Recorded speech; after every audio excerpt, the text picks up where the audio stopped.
Alright, look, I'm gonna shoot you straight in this video about all the crazy stuff that's going on right now. We're gonna talk BTC, we gotta talk about the numbers that came out this morning, we gotta talk about some other bottom lines and insights that we found out just over the last few hours here, which I think are incredibly useful and functional for us to pay attention to. So let's get right into it. It is coupon expiration day, link down below, and Tuesday will be July 4th, so markets will be closed on Tuesday, and guess what? Monday, markets will actually close early, about 3 hours early, actually exactly 3 hours early, because they'll close at 1 p.m. Eastern time, which is usually when it closes in Pacific time. Hence 3-hour difference. Anyway, okay, so first let's talk about BTC. We just got a heads up from the Wall Street Journal that the SEC thinks the current Bitcoin filings, including those for an ETF by BlackRock, are inadequate. This temporarily led Bitcoin to fall down to about 29,400. It did rebound after that, though it's not back to about its 31,000. So it's still about $900, $800 roughly under that now at the time of this recording. That could change, but here's basically what's going on and my take on that and why it's potentially not good. Okay, so the SEC wants what's known as a data sharing agreement. And what's really complicated about this is usually you have a data sharing agreement between the broker, the exchange, and then the regulator. And the reason the regulators want data sharing, okay? Data sharing, that shouldn't be complicated. It's just simply the SEC wants transparency. They want to know who's buying and who's selling, so that way they can see, okay, is there manipulation going on in this market or not? There's a big problem with that, though. First of all, in a typical data sharing agreement, you're going to have a market that looks like this, okay? Think about this like old school days, and this is super useful, in my opinion, to understand. Think about old school days. You got a house, a big building over here with some beautiful columns or whatever. You're going to bring your silk over there to trade it, right? This is known as a market. In other words, modernly here, an exchange. If you played RuneScape, you know, grand exchange. The cool thing about an exchange is you don't need to know who the buyer is of the stuff you're selling, and you don't need to know who the seller is of the stuff you want to buy. You just go to the exchange and go, this is what I need, and then they help put buyer and seller together. However, the SEC wants to play God over here, because that's what they do. They supervise, and they want to see who's buying and selling. They want to see order book information. They want to see flow information. In a normal market, you actually have a broker that is going to sit over here, and this is going to be like your Vlad, the impaler of stocks. Well, we like Vlad, though, to some extent, right? We all got to have our thoughts about Vlad. I think he's got a good heart. We had some problems with the GME, but we'll save that for a different video. So what do we got here? We got Vlad over here, okay? He is going to stand outside the exchange and be like, yo, you want to do some commission-free trading? Just give me your order, and I'll take your order. And, you know, don't mind the fact that we're going to hand that off to, you know, the Citadels or the Virtus over the world or whatever, and they're going to go market make on the exchanges because they have the desks at the exchanges, and they basically control the trading floor, okay? And there's money made over here, there's money made everywhere. They make money, they make money, they make money, everybody makes money. SEC watches everybody make money, and then they get sad because everybody else is making money, and they're getting paid by the government. Hey, you know what? It's good in case you're looking for a solid retirement and job security. But yeah, you know, there's obviously some tension between the private sector and government because of that as well. So anyway, ordinarily, this is how a market works. But the problem with BTC is what you've actually done is you've combined all of these functions right here. And so where the SEC is ordinarily able to individually monitor all of these 3 different entities, they're all consolidated. And the companies they're consolidated into mostly now are Binance for Bitcoin. Like 80% of trading volume is done through Binance. And then the rest is done through like a Coinbase and some of the others, right? Why is that a problem? The SEC hates Binance. And to some extent, they also don't like Coinbase. I mean, look at what's going on with Coinbase. You got Coinbase, it's like, hey, SEC, let's work together. SEC is like, yeah, sounds good. And then you got, hey, so we want to, you know, do this, and we want to be licensed, and we want to be above board. The SEC is like, and then Coinbase is like, hey, y'all gonna reply to us? Hey, you know, what about this? What if we do it this way, says Coinbase. And the SEC is like, we're gonna sue you. Wells notice. And Coinbase is like, yo, we've been trying. We've been giving you all these ideas. And now here's your lawsuit. and to some extent, it's because the SEC is going, I'm assuming, behind closed doors, I think they're like, on one hand, we have no idea how to regulate this because Congress hasn't acted on this. So you could blame Congress because there's no law. So the SEC is like, let's let a judge figure it out. And then once they tell us what to do, then we can actually regulate it. They lack the clarity. So in fairness, that makes sense. Now, on the other hand, you have Gary Gensler, who may have Freudian slipped. I don't know. If I was sitting down with Gary, I would ask him. I go, was this, intentional? But on one hand, when Gary Gensler on a CNBC interview just a couple weeks ago said, digital currency, what do we need digital currency for? We already have the dollar, and you could trade that digitally. That was a problem. That was not good. It's one thing if you want to say, look, we need data sharing agreements, we need transparency, but when you're like, we just fundamentally don't want anything threatening the dollar, it kind of makes people go, wait a sec. What is actually happening? Anyway, so that's what's going on in the whole BTC world, but we got other things going on as well. For example, just to catch you up in case you missed it, this morning we got University of Michigan consumer sentiment expectations, and then we got PCE numbers. And keep in mind, all this drama around crypto, in my opinion, something to note, between now and like mainstream crypto adoption and regulation. Mainstream crypto regulation. You ready for this? Thesis. You ready for thesis? Thesis. Engage. Thesis. Okay, watch this. Kevin Thesis here, okay? What on the right side, we're going to have what we call crypto is regulated, okay? The red line is time. Now, we are probably right here. What do you think happens between here and here? The safest asset is probably stocks instead of crypto. That means when you actually get crypto regulated, you have big upside, potentially. But the question is, how much opportunity cost do you give up waiting between now and then? Well, if you look at Bitcoin, it's actually performed decently year to date. So maybe you're actually not giving up a lot of opportunity costs. But I think that in order for you to get real flows coming in again, it's going to take some time. And right now, it doesn't seem like it's getting any closer. As much as there was excitement about BlackRock filing their ETF, which they've only had like one ETF fail for a non-transparent ETF, which that kind of ETF ended up getting approved later anyway by the SEC. So they have a near perfect record of over 500 ETF filings, all getting approved. Now the SEC is even telling them, don't even try. It's too soon. I think people thought that they had like an in with the SEC and they were going to get this slam dunk. Anyway, okay, so moving on. So what do we have? Now we got to talk about what happened with inflation expectations. First of all, University of Michigan inflation expectations, solid. 3.3, the expectation was 3.3, last was 3.3 for the 1 year. 5 to 10 year, you're looking at 3%, 3%, 3%. So basically, all totally expected. PCE numbers, month over month, came in at 0.1 versus the 0.4, but that was expected. We were looking at month over month core, came in at 0.3 as expected. Year over year core came in 1/10 lower, which was great. We do not want inflation escaping right now, us, like it sort of has done in the United Kingdom. Bond yields flat, which is actually after the GDP report kind of crazy because you have inflation trending down, but treasury yields trending up right now at about 3.84, and they just keep going up and they keep staying high. Ultimately, that will be bad for real estate. It's just going to take more time. Okay, then what we also have to remember is it's not just what's going on in the market in terms of treasury yields or these inflation expectations, which inflation expectations are also stable at about 2.17%. Obviously, right now, people are worried about the Fed, and because of this, they're relatively underweight. You've got the Bank of America Fund Manager Survey telling us that fund managers are 32% underweight. Think about that. Doesn't mean they're skinny.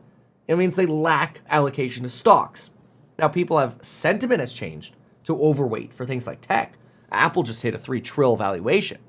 But what does it mean for you? What does it importantly mean for you? It's something we talked about in the live stream this morning. It means you got to check out the courses on building your wealth link down below. I know, we've said it before, but consider this. Coupon expires tonight. For 6 years, there have been some people who have been in these courses on building your wealth, and they still come back every day for the course member lives. They're still getting free value. Imagine, it's 6 years from now. It's 2029. And you're like, I wonder what Kevin's opinion is. And you pop into the course member live and you're like, hey, yo, Kevin, what do you think about this? And then Kevin's like, oh, let's talk about that. It's course member lives. Kind of useful. So if you want to have that engagement, join the courses link down below. Email us for a bundle if you want one at staff@meetkevin.com. Okay, so what do we need to know, though, about these weights? This is something we talked about this morning on the live. I believe, and I said this morning I thought it was crazy, but I think it's accurate. I believe that everybody else being underweight equities is actually a market hedge for moi. In other words, if everybody else is underweight, then anytime there's a little dippity doodla, somebody else just comes in to buy. And that ends up creating a floor under equity prices for me. See, I drew this out this morning on the live where the purple line shows you prices of stocks. The bottom line is time. And the green line is, I believe, that people are going to allocate to stocks more over time. That's part of the Nike swoosh thesis. But because people are so underweight, every bad event gets bought. And when every bad event gets bought, you end up having a floor. That floor is actually a free hedge for people who own stocks. Now, that's really awesome because a lot of people are like, I got a hedge. In fact, what inspired me to talk about this was this lady this morning on CNBC is like, well, we didn't miss the rally. We've just been hedging. I'm like, okay, hedging is no excuse for being underallocated. And then, of course, we went through this T.S. Lombard piece and we were talking about how basically we have positive real rates. And yeah, we might get another 25 basis point hike, which is priced in at this point. Another 25 BP fully priced in. Some folks are like, Kevin, why is the market not going down then if we just priced in another 25 BP? Because we're talking about 25 to 50 BP. Last year, we were talking about 500 BPs ahead of us. We're 1/10 of the pain ahead of us. Who cares? Look right through that. And then you look at company earnings like Nike, which we got to talk briefly about Nike. Okay, so Nike, first of all, you're still in the earnings recession, right? You've got net income that's down 28% year over year. But what was remarkable about Nike was they actually expect that their full price realization they've enjoyed over the last year, which has helped them prop up prices, will wane. That there's too much competition, that we're still in a discounting environment.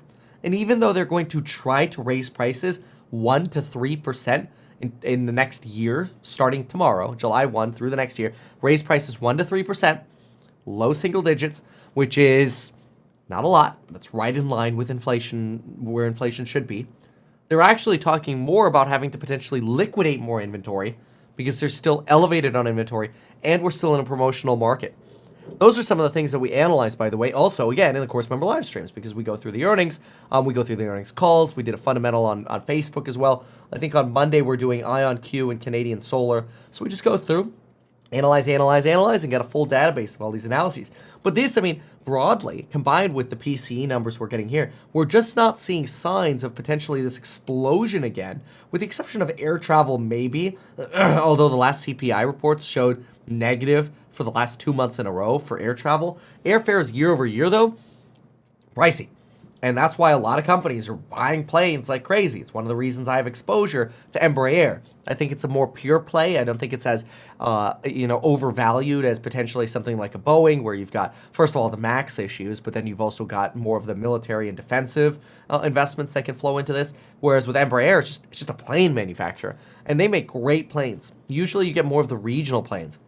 If you've ever been on like a short flight, which I'm sure y'all have, but if you've ever been on like a 30 to 90 minute flight, most of those planes, pull that seat back pocket out, look at it. I bet you're flying on an Embraer plane. You've probably been on them before. They're phenomenal. The Brazilians, they've done a great job with these planes. So Embraer is another stock that I've been acquiring since about $11. I think right now it's a little bit higher than that. What are we at? Like $15.44. So we've had some recovery here. But anyway, pay attention to that one. So otherwise, what do we have broadly here? So we have some crypto news. We've got some inflation news. And Apple had a $3 trillion valuation, and everybody's taking off to party on Tuesday. Now, what else? Well, I do expect that would have some volatility towards the end of the day today as we finalize our end of the year rebalancing, but it may not actually happen today. What do I mean by that? Think about that for a moment. End of half year, by the way. I shouldn't have said end of year. It's end of half year. So think about that. Why would that not potentially be today? Well, I got to thinking about it. I'm like, wait a minute. You have a settlement time frame. If you really want to be rebalanced by today, you would have already done your selling over the last week because you have T+2, trade plus 2 days to settle. So if you want to be settled up by the end of the half a year, you're already done rebalancing. So that could actually be a positive catalyst, I think, going into really the next second half of a year. So, I don't want to continue to have this impression of that I'm only a perma optimist. I promise every single day I'm looking for the bear narrative. Every single day I am reading reports all day long. This is what I do on screen now. Every single day I'm looking at charts like this, trying to understand what's going on. No inventory bottlenecks anymore, even inland. It's not just the ports, it's chassis, it's trucks, it's warehouses. Every single day I'm trying to look at reports and understand what's going on. No massive surges of restocking expected. Manufacturers and purchaser manager indices still slightly low, which is good. It's not an inflationary impetus. It is a disinflationary impetus. Really, another rate hike already from the Fed being priced in is fantastic, and potentially increasing bets for another 25 BP thereafter. Market doesn't care anymore about the Fed. As long as we don't get an inflation surprise, like that one scary chart, and it is a scary chart. Some people, honestly, were trying to make this argument that, like, this chart doesn't matter, that the Bank of England reporting, along with the United Kingdom, that their inflation gauge shot up to a 31-year high. Some people are like, oh, this doesn't matter. And I'm like, what are you smoking? Like, legit, what are you on to say this chart does not matter? This chart is really bad. This is core inflation jumping to the highest level since 1992.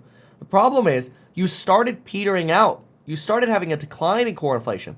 But no, all of a sudden it goes from like 5.8% to 7.1%. That's horrible. If that happened in the United States, we'd have massive problems. I'd probably instantly turn into a bear. I don't think I would flip-flop. I don't think it'd be enough to instantly flip-flop, but I would go, okay, maybe buy some hedges. Which volatility might spike if that happens, so maybe it makes sense to have some hedges going into it. Next CPI report is on the 12th. Mark your calendar for the 12th. Let me give you some expectations really quick. Final reminder, course is expiring tonight. Email us at staff@meetkevin.com is where you'll get a faster response. It really doesn't matter which one you email, but you'll get a faster response at staff. And then you can ask about bundles or whatever. Just let us know which ones you're looking at. So CPI expectation for July 12th is CPI month-over-month 0.2, CPI core 0.3. Both of those a little changed from last month. And then the year-over-year expected to be at 5% for core. The headline is not out yet. That might be even lower. So anyway, look, there's the news for you. Hopefully you appreciated this, but holy moly. I wasn't expecting to cover all of this. That was a good 19 minutes. I think we did well. I think that deserves a like. And I almost never ask for a like on a video. So smash that like button. Subscribe to the channel if you haven't already. And, well, I said I wouldn't pitch it again, so I'll make sure not to pitch that the courses have an expiring coupon code linked down below. And nobody provides more value than Meet Kevin. Thanks for watching. Now, I want you to know this. When it comes to AI, time is what's going to make you money. And if you can prove that value to an employer, you'll always be able to be employed. So this is another way of making sure that you don't get replaced